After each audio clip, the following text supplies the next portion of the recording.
Breaking headline at this hour. President Biden a short time ago confirming that Russia has now indeed used a hypersonic missile in Ukraine. And tonight, the deadliest attack yet on the capital of Kyiv. Our senior foreign correspondent Ian Pannell from Kyiv again tonight. Tonight, the largest and deadliest strike yet on the capital. Kyiv has been rocked by massive explosions. Images emerging today of the size of the blast. Video verified by ABC News shows the moment the missile hit a shopping mall on the edge of Kyiv, killing at least 8 people. As dawn broke, the sheer scale of the aftermath was revealed. Rescuers searching for survivors, pulling victims from the rubble.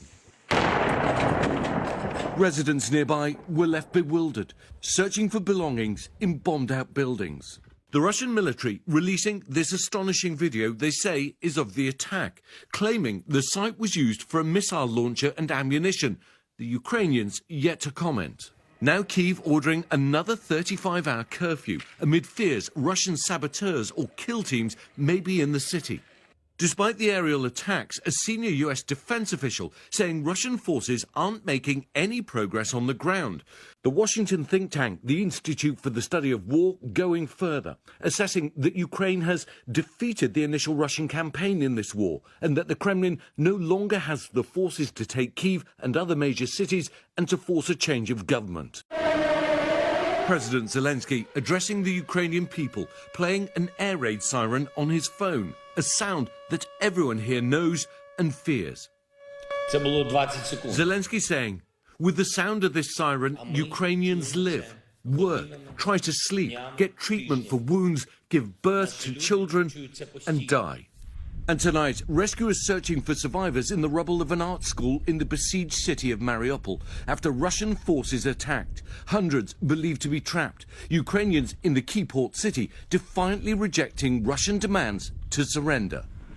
The death toll soaring. Residents forced to bury the dead in the shadows of destroyed buildings. The Ukrainian Foreign Ministry now accusing the Russians of forcibly deporting thousands of city residents, including children, to parts of Russia. The US says it's investigating. In Kherson, the shocking images of Russians firing on a crowd of protesters. Verified video circulating online shows the moment Russian forces opened fire on the crowd, firing stun grenades to try to break up the peaceful protest. At least 4 reportedly injured, 1 with a bullet wound. Now President Biden confirming Russia fired a new hypersonic missile for the first time in combat, hitting Ukrainian military targets. They've just launched their hypersonic missile because it's the only thing that they can get through with absolute certainty. There's a reason they're using it. And now Putin's back against the wall. Seen here in a recent Russian training exercise, they're capable of being launched from more than 1,000 miles away, reaching speeds 10 times the speed of sound.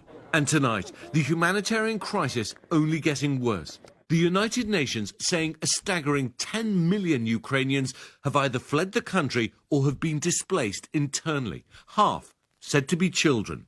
Victor Oquendo is in Warsaw with hundreds of Ukrainians, mostly women and children, in line for a new cash assistance program organised by the UN Refugee Agency. The equivalent of about $165 per person distributed to the most vulnerable. So will this program help you start your new life here in Poland? Yeah, kind of. I hope for like small boost because, like it's just new beginning. And tonight, back in Ukraine, the unthinkable. A Ukrainian who survived 4 concentration camps, killed in a Russian attack in Kharkiv. 96-year-old Boris Romanchenko survived the Holocaust, but he was killed in Putin's war. Just an awful story, surviving 4 concentration camps and then killed at 96 years old. Ian Pannell back with us tonight from Kyiv. And Ian, tonight, the status of Russian troops inside Ukraine. A senior U.S. official saying Russia has made no advances for many days now. They believe as many as 10,000 Russian troops may have been killed. And I know Russia, for a time, reporting numbers similar, but then taking down all reporting on this?